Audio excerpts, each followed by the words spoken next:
Welcome to the Reclaim Your Divinity podcast with your host, Amanda Cannon. I am your spiritual empowerment priestess. I guide women over 30 to transcend their limitations by clearing your past and aligning you with your truth so that you can reignite your true essence and live life on your terms. And I'm so excited for today's guest on the podcast, Leo Blanke. She is a relationship therapist and intimacy coach. Leo works with tantric practices, bodywork, intimacy, and self-love rituals. And her purpose is clear: to help you let go, find inner peace, surrender, and heal your sexual and relationship issues while cultivating deeper, more meaningful connections in your life, because we all have a right to create the relationships that we desire and deserve. And if you feel that you may have some intimacy blocks or issues there, some discomforts in intimacy, or if you are interested in exploring the realm of connections and tantra, then I invite you to tune into this podcast where we talk about human connection, relating, the energetics in relationships, the relationship with self, tantric practices, sex being a taboo topic, and how we can normalize that and how we can become comfortable with voicing our opinions and tuning into how our body feels during intimate connections and in any connection, really. So if this is sounding intriguing, it was a really fun episode, so stick around and tune on in.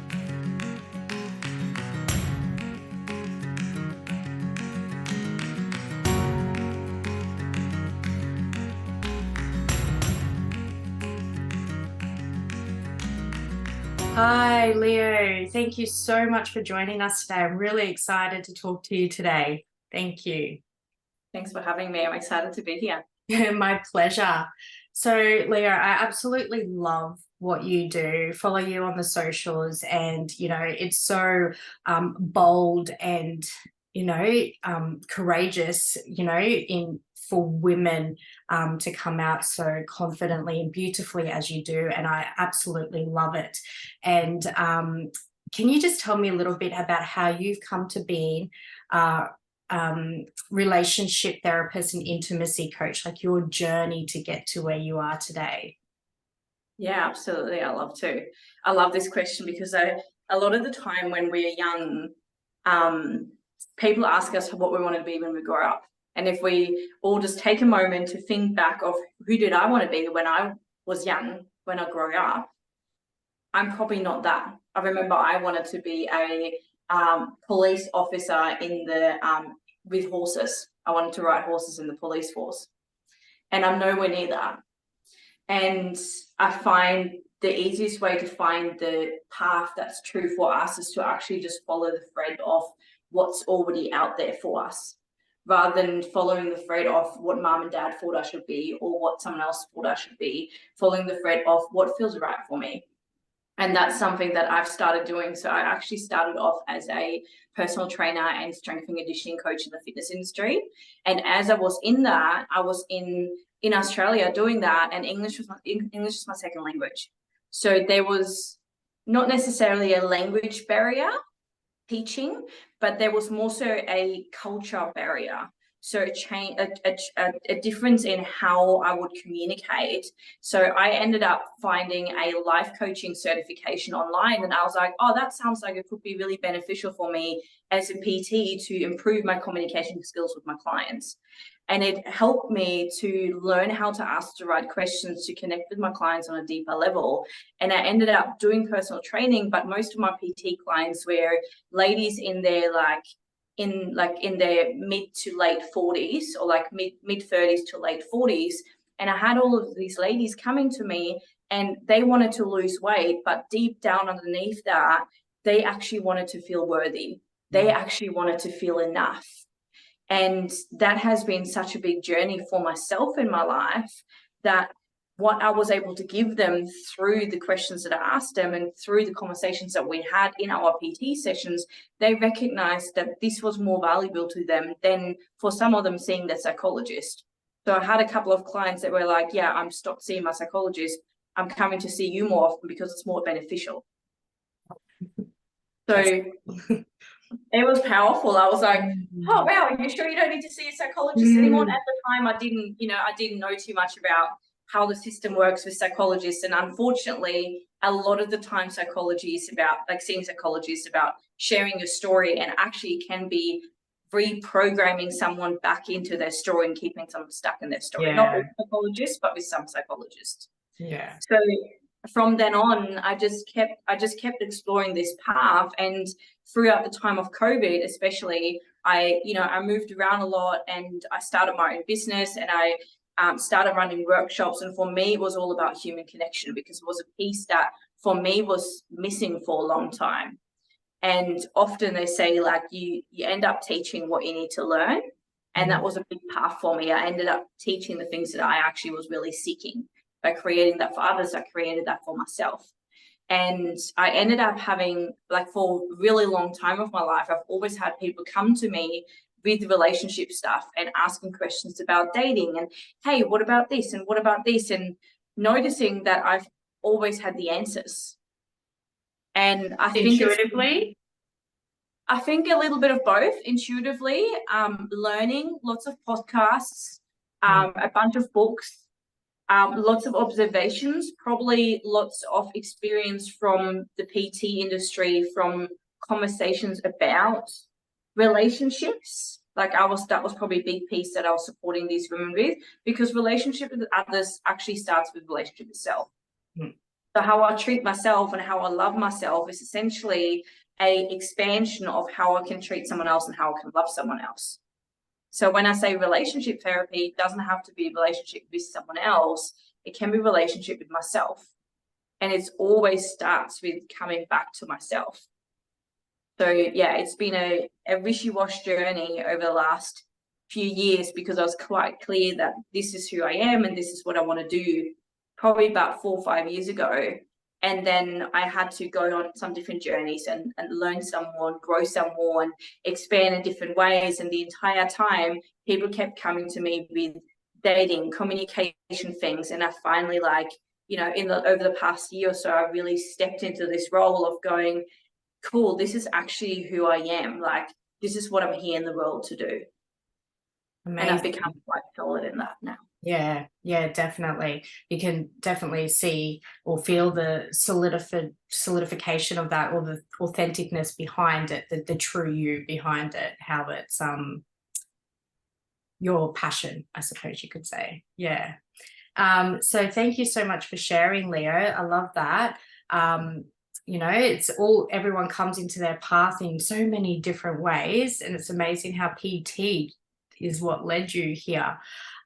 So can you tell me a little bit about on your journey? So doing all of that communication, the life coaching training and all of those sorts of things, that led you on your own path of self-exploration? So my biggest catalyst in self-exploration was probably my long-term partnership.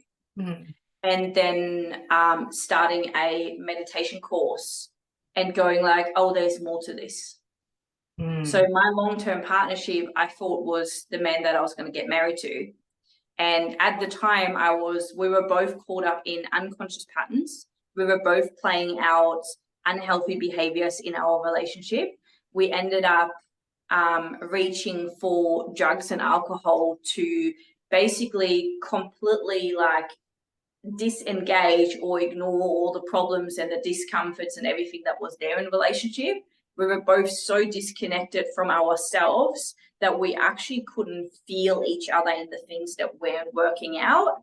And I was definitely too scared to speak into anything uncomfortable in that partnership.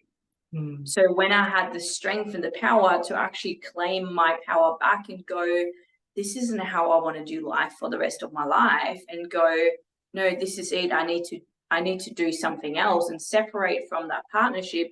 that was for me the big catalyst into my self-growth journey, into my self-development journey, and really like that's when I stopped seeking validation from the outside world and actually went, how can I find all of that within me? I want to feel worthy. What needs to be there for me on the inside to feel that sense of worth from within myself rather than seeking it from out there? I want to feel enough. Where did I not feel enough in the past? Where did that pattern stem from? Where's that core wounding coming from? And then how can I like actually overcome that, and what needs to be there for me so that I can feel enough and really claim back my own power to go, this is who I am, this is what I want, and to stay true to that. Yeah. So yeah, that relationship, I probably didn't realize for like a year or 2 years after it ended that there was emotional and physical abuse in the relationship. But then actually learning about patterns and learning about how our past pattern and our childhood and our behaviors and beliefs, how that determines our relationship and the way that we play out in relationship, and actually learning about that, I was like, oh, I see what was going on here. Yeah. Yeah. Amazing. And, relationships can definitely be the catalyst for so many people to be like, well, right, what the fuck is going on? Like, why do I keep attracting these people, or what's going on? And, that's, leads people into their own self-exploration. I love that. And everything that you just talked about doing the work, identifying the patterns, going back to the first time you felt that, the core wounding, all that sort of stuff. And that really is coming back to yourself. That really is the journey, in my opinion, of reclaiming your divinity, like reclaiming your true essence and stepping into your power. I absolutely love that. And so this is sort of, I see, because you work with couples and people one-on-one as well. So when you're working in a couple dynamic, are you helping each individual go on that self-exploration and as a couple, like to do the journey like as a couple together and individually, or is it more focused on the dynamics of the relationship? It really depends on what they're coming to see me for.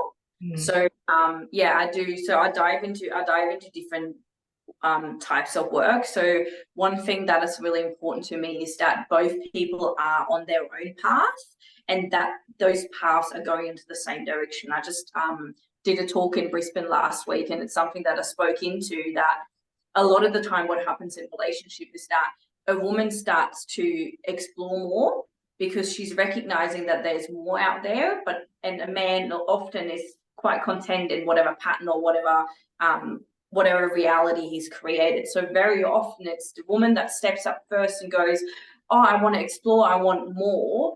And it's the man that usually takes a little bit of like, come on, let's go do this.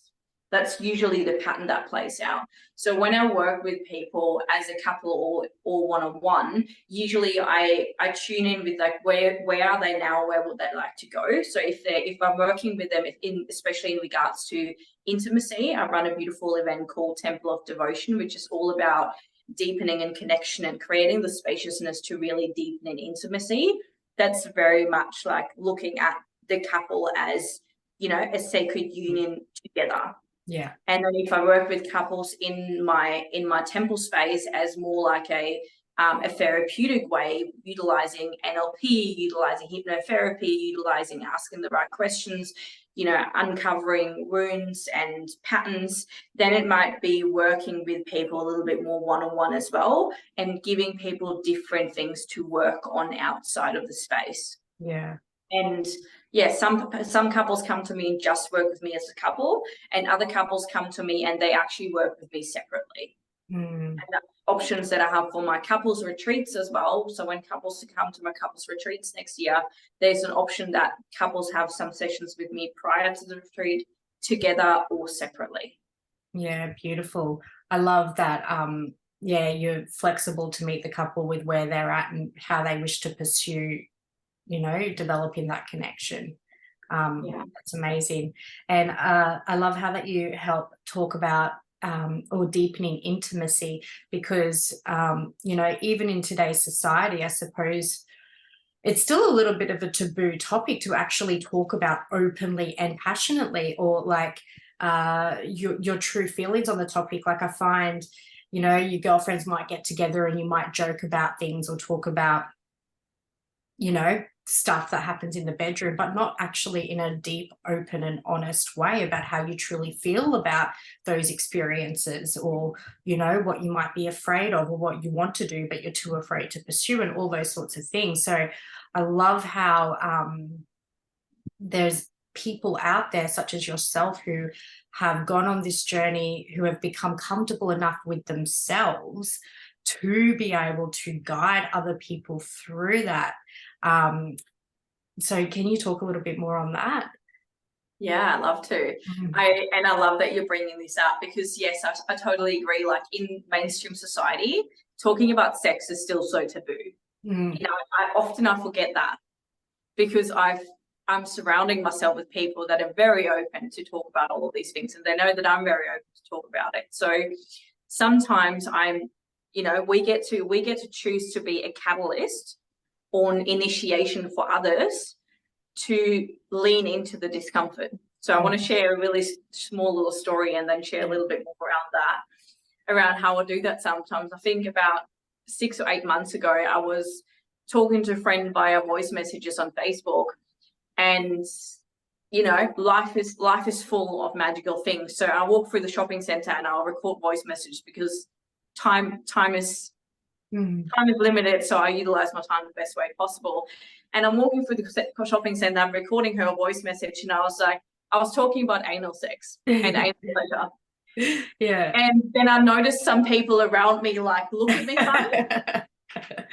And then I just said to her, I was like, oh, I forgot I'm in a shopping center. Yeah, I'm talking about anal sex. People are starting to look at me funny. And just going like, oh, actually, you know what? This is great, because rather than, so I resolved and removed my shame around sexuality. And there was a lot for me, because I was brought up in quite a it was quite shut off in sexuality. We've never really talked much about sex. Like sex happens behind closed doors, and that was about it. And the way that I look at it is, if I walk through a shopping center and I openly talk about anal sex, every single person that heard me is going to go and tell someone else about it. All of a sudden, I'm spreading awareness around conscious sexuality, even if it just opens the door for someone to share something, or it opens the door for someone to go, oh, I have so much shame around that. Yeah. Maybe they're going to explore more about that and what that means. Maybe they're not, but the more often the brain needs repetition, right? So the more often we hear things, see things, feel things, the easier we then go, oh, there's something here for me. So especially with taboo topics like sex and intimacy, it's so easy to just be like, uncomfortable, not going there, uncomfortable, not going there, uncomfortable, not going there. But the things that we need to look at, they will keep knocking on our door until we're willing to look at them. There's a thing that you said earlier around, why do I keep attracting this partner that, you know, I might keep attracting the partner that keeps having the same pattern over and over again, same pattern, different partners. So the thing that you are not willing to look at is already is in your unconscious mind, and is remanifested in your life right in front of you, literally showing you, hey, you need to look at this. Yeah. So I want to dive deeper into answering a question of like, how did I come to this point of being more comfortable with and open about sexuality and talking about this? And I'm also still on a journey with this. Like, I'm also constantly still leaning into this. Like, I'm in a very different place to where I was 3 years ago. And it's in life and all of these themes and topics, it's an ever unfolding journey. But the way that I got here is I moved into a house 3 or 4 years ago, probably about 4 years ago now. I moved onto land in the Northern Rivers, and I really needed land to stay on, because I had broken up with my boyfriend and I needed a new place to park up. And I ended up being a tantric household, and everyone in the house was polyamorous, open relating. There was a bunch of people that were relating to one another. And all of that I had huge judgments on. I had discomforts about hearing people express pleasure. And I remember the very first time that one of the women in the house, I gave her a hug. She had an orgasm. Oh, wow. Yeah. From me hugging her. And that was uncomfortable for me. And I was like, what the fuck? I just gave a woman an orgasm by hugging her. How is that even possible? Like that was a whole world out there that I had no idea about. So rather than speaking into those judgments or feeling into those judgments and projecting them outwards, I went, okay, I'm judging this woman for having 3 partners. Why am I judging that? I'm not sure. So rather than judging that, can I actually ask the right questions to understand more?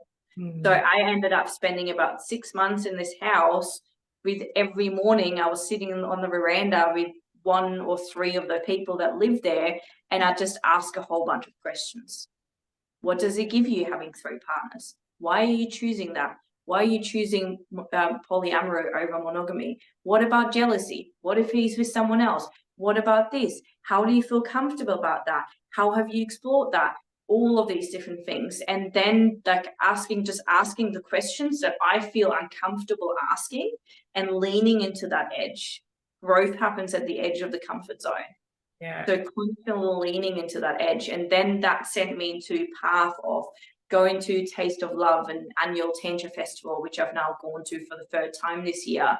And, putting myself into temple spaces, which is where pleasure and sexuality is celebrated, but boundaries and consent are taught, and really diving deep into this world and doing some courses with one of my beautiful mentors, Moonrose Mickey, who's a temple priestess down on the Gold Coast, and just constantly going, cool, there's something more to learn here. I want to keep leaning into that. And noticing how with every lovership that I have, that this deepens. And it's funny, I have every event that I run, I have a process that at the end of the event, I tune in with one of my mentors and we go through the event and we go, what was the good part about this? What could have been done better? And what was the best part about this? And one of my lovers has been kind enough to be my demo body for my Temple of Devotion event, which is my couples event to deepen in intimacy. And after the event, I ask him, good, better, best, this same process. And he's taken that process, and after every single time we have sex and we share intimacy, he essentially asks in a slightly different way, but the same way, what was good, what could be done better, what was the best? Yeah. Every single time. And because we're having this conversation after every single time we share intimacy, it just deepens and expands and gets better and better and better. Yeah. When it's like, I was like, I didn't know that we could keep, leaning into that. We could keep exploring more. But there's always more. Like it's like we think that there's a pleasure ceiling, which is like once I hit orgasm, that's it. But when I expand and I cultivate sexual energy, that keeps going up. And that can keep going up. It's like this ceiling is not an ending. This ceiling is movable. Yeah. Yeah. Absolutely. And thank you so much for sharing on all of that. I love how that house just was the universe's way of initiating you into your work and your purpose and what you're here to do. It was sort of like, here, we're going to throw you in the deep end. Now you've got 2 choices here. You can either run away or you can face it. Yes. Yeah. And it definitely felt like that. It definitely felt like, here's into the deep end, because at the time I felt like I didn't have another choice. I was like, I needed a house to stay at. Yeah. I needed to have a grounding place, and it was a catalyst. And I'm so grateful for that house and the people that lived in that house and the friendships that were made through that house as well. Yeah, definitely. And then also that leading you to that place where you can have those open conversations with your partners. Like, I'm sure that's not a very common thing, really. When you look at the population on a whole, they're not probably having those conversations with their partners about how it can get better, how each person can improve. There's a lot of discomfort about voicing how you felt in that interaction and what they could have done better to please you. Yeah, Yeah, I want to amazing. add something to that actually, Yeah. because I wanted to share this earlier, because for most of mainstream society, sex is the thing that we kind of learn once, and then it's an autopilot pattern that kind of just plays out. And for a lot of society, sex is not actually used for what it's meant to be. Sex is often just used for, I need to get off, I have to have an orgasm to release this tension.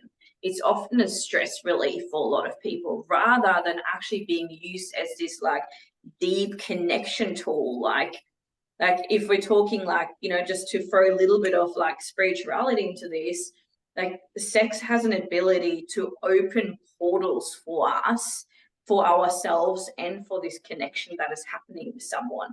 And it actually makes me sad when I see couples that are caught up in this pattern of, like sex is for us going out for dinner, and then we get home and we just like take our clothes off and kind of just get straight to it, and then neither really feel that satisfied, because we're just scratching the surface of something that's possible and available.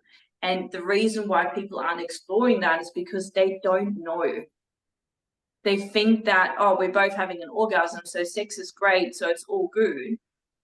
But it's actually like there's so much more out there. And Yeah. that's why I've created Temple of Devotion, to give people a beautiful way to explore each other without the goal of sex.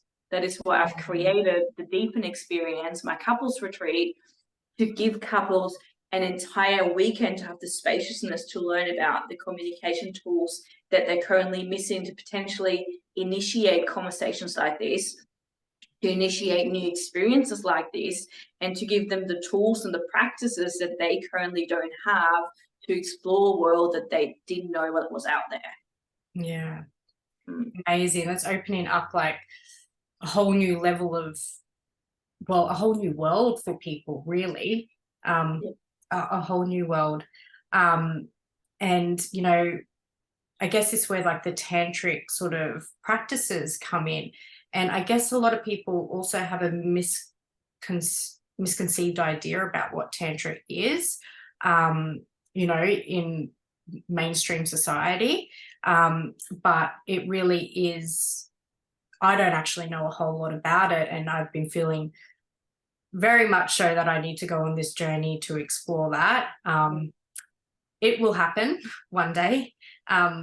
It starts slowly. But it's more of like from what I understand, it's more of a way of being. It's more of the principles is what you apply to everyday life. And it's this pleasure that we talk about within sex, that it can be applied like to everyday life, and we can find joy and pleasure in various ways throughout the day. And pleasure doesn't necessarily have to mean having an orgasm. It can be a variety of different levels. Can you talk a little bit more on that? Am I right in my understanding, or? Yes, I absolutely love the way that you just explained that. So if you Google Tantra, you can find a whole bunch of different explanations. And if you find if you ask 10 different people, you will likely get 10 different explanations. Yeah, right. So, and then there is a difference between like traditional Tantra and then Neo Tantra. And the ways where I'm diving in is probably more the Neo Tantra side. It's but the way that I look at Tantra for myself is that for me, Tantra is very much, it's a way of life. It's Yeah. the way that I move through the world, and I meet the world around me, and I move and I meet my own energy, and I meet the energies around me. Like for me, Tantra is tuning into the energetic subtleties that are happening within myself and that are happening around me. And one of the energetic subtleties, or one of the energies, is the Kundalini energy, which is the sexual life force energy that is moving through me. And the more that I'm connected to that, the more that I can feel that, and the more that I can allow myself to get turned on by the simple things of life. And to turn on, exactly, it doesn't have to look like a full-blown orgasm. It can just be like if you ever see me eating food, I'll be like, oh, oh, this is so delicious. Like, so can I really savor all the little things in life, like the subtlest touches. Like, you know, society is so disconnected from our bodies, which is why it's so focused on friction-based, like hard and fast sex, because they're disconnected and therefore they can't feel the subtleties. So for me, Tantra is just another way to slow things down enough to tune back into the subtleties so that we can feel the wind of the air of the wind moving through our hair and allowing that to make us feel something and connect deeper to ourselves. And then, like, from there, I can keep expanding that out into tantric sex, which starts with simple things like, you know, eye gazing. Like, eye gazing is one of the simplest connection tools, and I have this at my Temple of Devotion event where I get couples to gaze into each other's eyes for quite a while, and there's couples that have been together for, you know, a year, 5 years, 7 years, and they get uncomfortable. And I was like, yeah, you've never looked into your partner's eyes for this long. And that's a new exploration. Yeah, that's, you know, incredible. And why do we get so uncomfortable with looking into each other's eyes? I mean, like, why would that be an uncomfortable experience?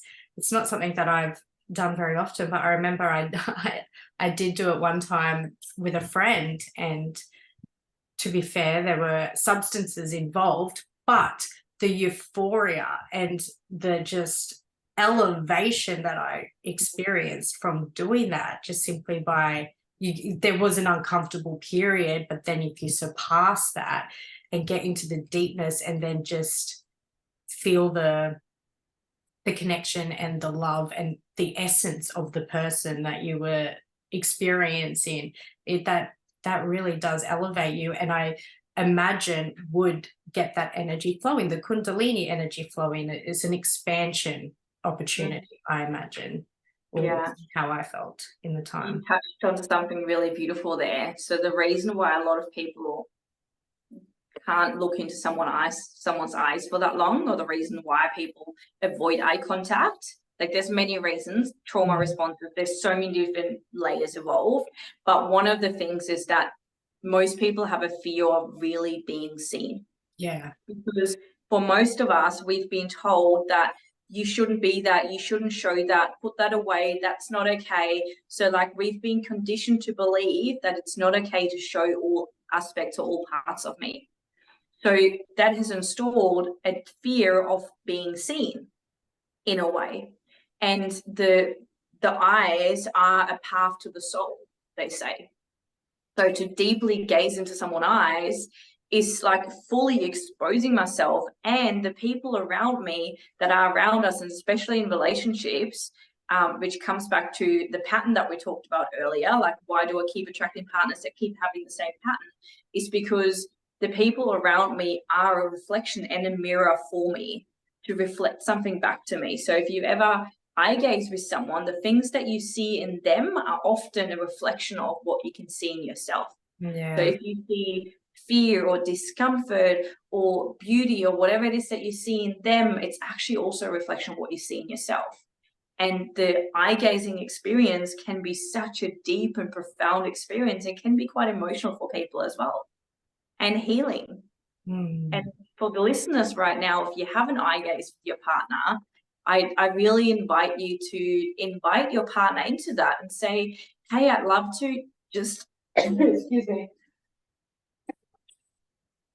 Oh, I invite you to check in with your partner and ask, hey, I'd love to just explore this, like, to just sit and just observe each other. And, like, a really easy way to that is, like, to sit opposite each other and, like, maybe put your legs over each other, or just sit knee to knee and gazing into each other's left eye and just sitting with that, and maybe just sitting with that for the length of a song or 3 minutes. And 3 minutes doesn't sound like a long time, but it's actually a really long time when you gaze someone deeply into their eyes. Yeah. And then afterwards share, like, what is it that you felt? What is it that you saw? And you will very likely discover or explore parts of yourself that you didn't know, and explore and discover parts of your partner that you didn't know. Yeah, that's awesome. Thank you so much for sharing that. I think I actually will So my eyes are really watery today for some reason. Mine just started watering too. That's so funny. Maybe Maybe I'm not crying. I'm not crying. Each other. Pardon? Maybe it's because we're half eye gazing each other, Yeah. looking at one another. But yeah, no, I'm definitely going to broach that with my partner. I'm sure he'll be up for it. I'll get back to you and let you know how it goes. But yeah, amazing. Thank you so much. And now you talk a lot about the energetics. And I guess, you know, if you're listening to this podcast, you are on the spiritual path somewhat. So you have some sort of understanding, but not everyone is as easily attuned to the energetics, be it their energy or the person around them, their energy. Do you have any tips, or like when people come to you and they're not in tune with that, you know, how can they start to get comfortable, get familiar with, I should say, their own energy and then, you know, their partner's energy and, you know, yeah, just get familiar with it.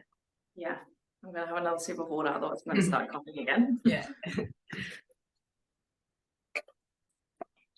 I love this question. And the reason why people are not tuned into the energetics, or they're not tuned into the subtleties. And when I say, I just want to make this clear, when I say tuning into the energetics, I'm essentially saying tuning into their bodies. Yeah. So the reason why people aren't in their bodies is because the noises of the outside world are so loud. We keep ourselves so busy, and a lot of the time that's a trauma response because it doesn't feel safe to actually be in my body. So this is where doing the work is so important, because I uncover and let go of those beliefs, those wounds, all of the things that are currently pushing me up into my head, because my body goes, it's not safe to be here. So the journey back to that is a self-development or a self-discovery journey of actually getting back into my body. And this is such an individual journey. This is why I work with every person that comes to me as an individual. I don't have a program or path that I follow, because you're different to this person, that person's different to that person, and every person has an individual path. And I don't go, this is the answer for you, step 1, 2, 3. I ask you the right questions of where you're at, where would you like to go to, and then how can I support you to get there. But to give some really like simple things for the audience that's listening right now, if the noises of the outside world are so loud that I'm unable to be here, then the first step is to quieten the noises from the outside world and tune back into self. So sitting with myself in silence, sitting with myself in nature, sitting with myself in meditation, all of those are great first steps. Just being by myself, so not having to fill my life with all of these different things, work, people, everything else that's around me. So tuning into myself and having the space and the time with myself.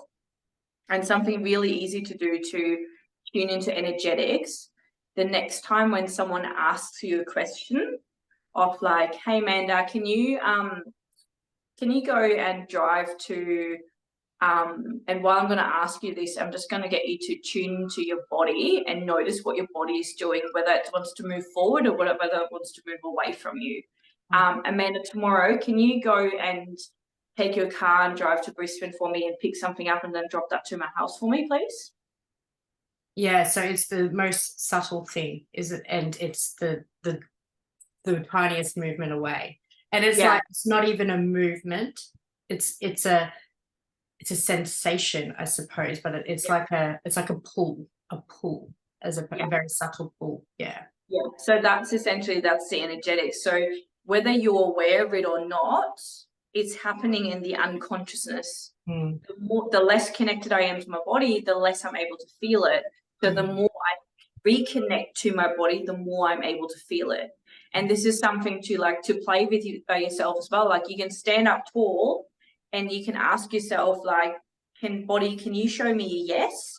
And then it will move into direction. And then body, can you show me a no? And it will show you a movement. It's like, okay, cool. This is my body's yeses and this is my body's no. And then you can tune into that every single time when someone asks you a question, of actually going like, what happened in my body, rather than just answering a question, which is what's so common. People are just, you know, it's very common to be caught up in the people pleaser. Their thing, trauma response, rather than just to go, yeah, I can do that for you. To more so tune into and go, how's it feel to do that? And why do I actually want to say yes to that? Oh, the reason why I want to say yes to that is because I don't want to let that person down. But the truth is that actually I'm not honoring myself and my own commitments if I do that. Yeah. And then it comes back to the communication. How can I communicate that the right way? So if I just say, no, I can't do that, then that person may feel hurt. But if I say, I'd love to support you in that. However, my truth is that that's not honoring myself because I have commitments that are important to me tomorrow. And on another day, I would be open to, but not tomorrow. And I really have to honor myself. Then that's perceived very differently. Yeah, 100%. Thank you so much. And I think it's so important. I actually have a workshop coming up on this as well, on that tuning into your body. And then it's just developing that trust. So like, you know, when we start to tune in, we have to actually trust the answer that we receive. And it's not necessarily always the answer that we want or we expect. Yeah. But if we continuously just ignore it and do what we want anyway, like, you know, the more you can begin to trust and act on it, the more connected you become with it. Yeah. Amazing. Thank you so very much for sharing all of that. Okay, cool. And I'm just feeling into, so you've got your Temple of Devotion and your other workshop, Bridge to Connection. Bridge to Connection, that's it. So, and in Bridge to Connection, that is more for not necessarily couples, but for singles who want to come along, and well, even if you're in a couple but your partner doesn't want to come, or it's just to work on connecting, connecting with other humans. Is that right?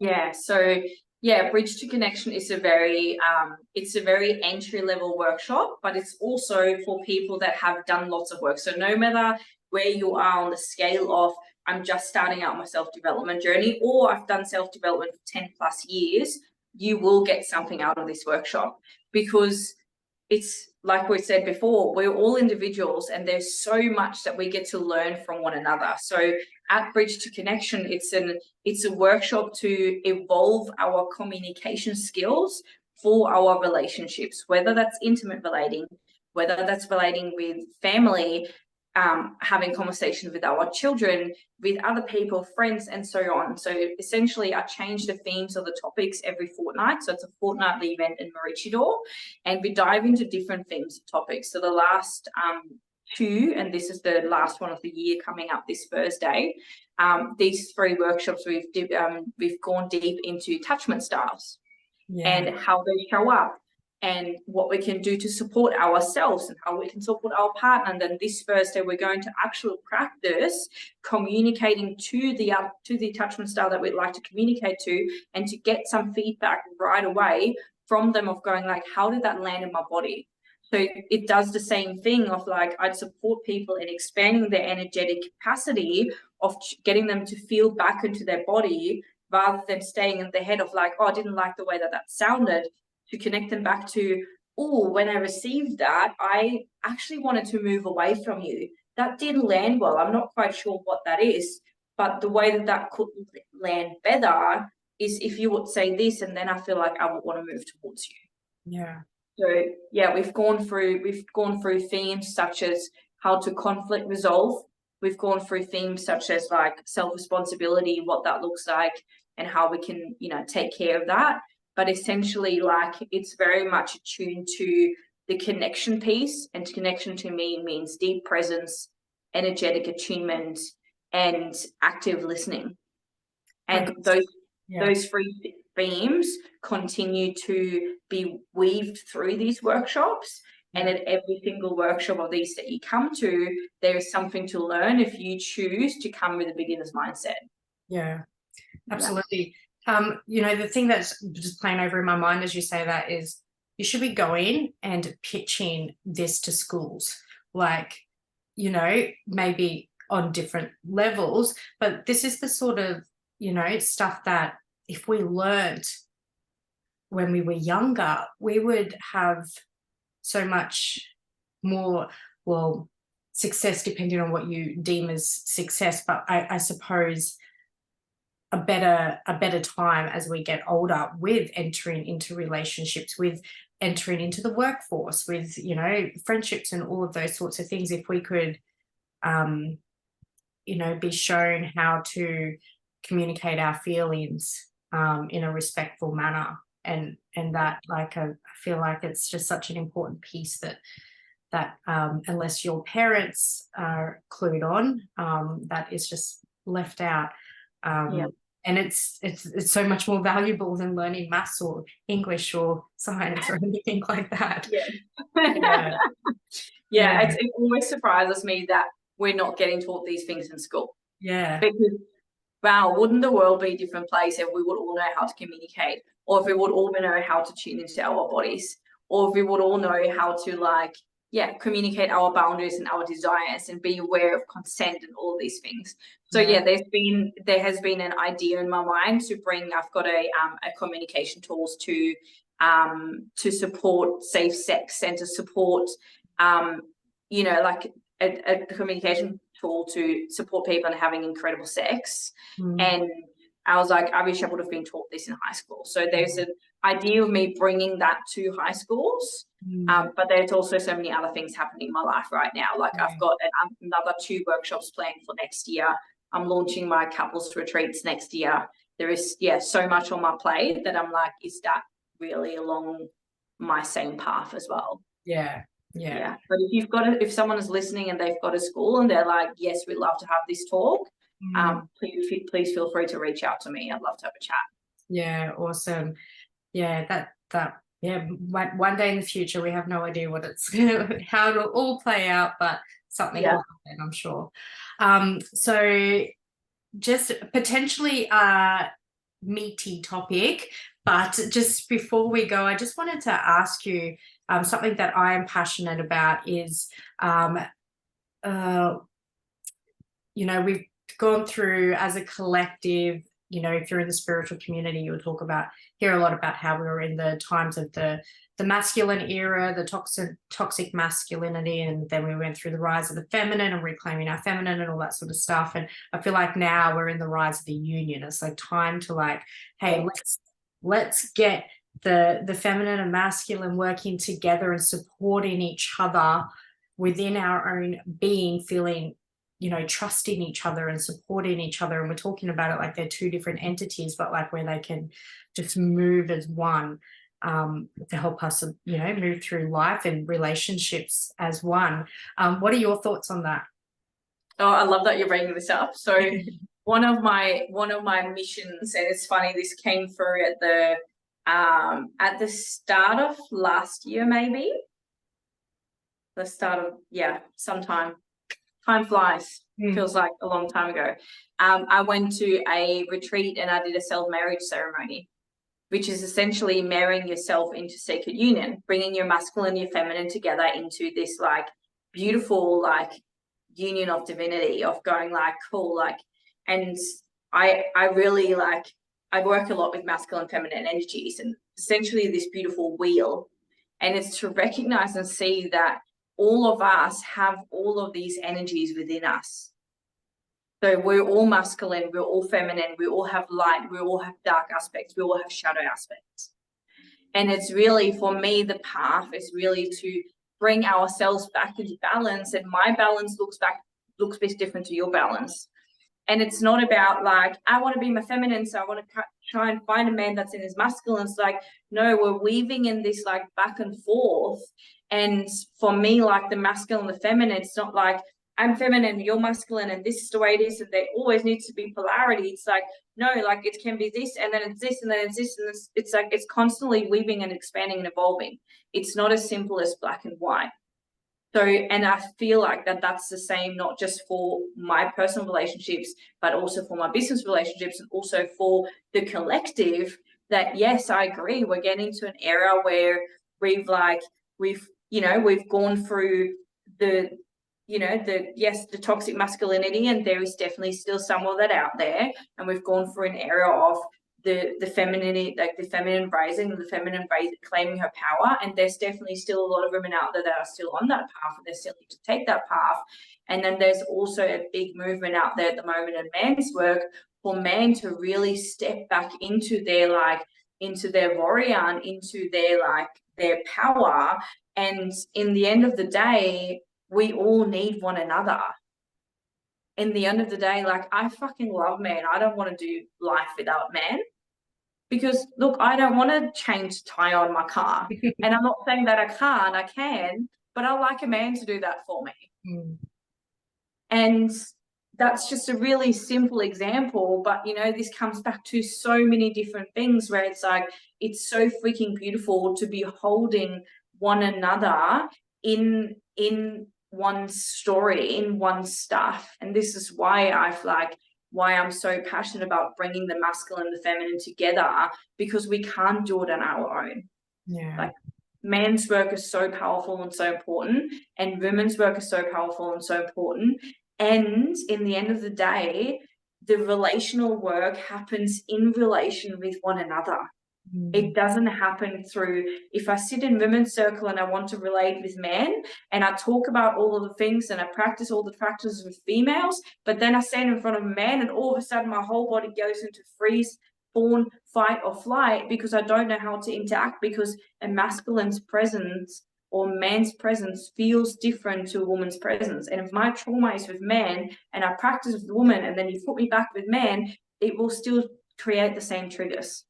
The relational work happens in relationship with other genders, if I want to relate with the other genders.